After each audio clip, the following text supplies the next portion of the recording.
अस्सलामुअलैकुम दोस्तों, मैं हूं मुजतबा और आप देख रहे हैं मुजतबा एलीट टीवी। दोस्तों, आज की इस वीडियो में हम बात करेंगे कि नासा ने एक ऐसी परफ्यूम डिज़ाइन की है जो कि खला की खुशबू को ज़मीन पर लाती है और इस खुशबू को हम महसूस भी कर सकते हैं।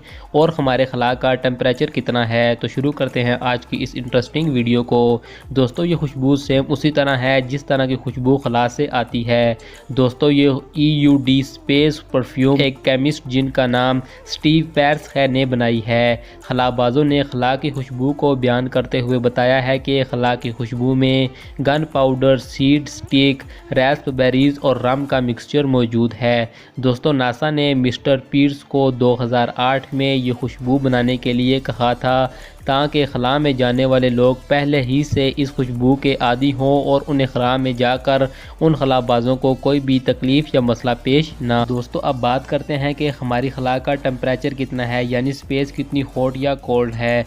दोस्तों, खला में हॉट थिंग्स फास्ट मूव करती हैं और कोल्ड थिंग्स स्लो मूव करती हैं। लिहाजा अगर एटम कंप्लीट स्टॉप हो जाएं तो खला का टेम्परेचर -455 फ़ारेनहाइट डिग्री होगा।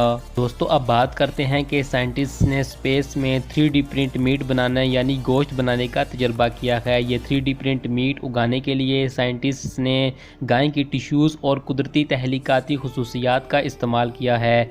साइंसदानों का कहना है कि खला में गोश्त इसलिए उगाया गया है ताकि इस बात को साबित किया जा सके कि अगर वसाइल महदूद भी हों तो भी खला में गोश्त प्रोड्यूस किया जा सकता है।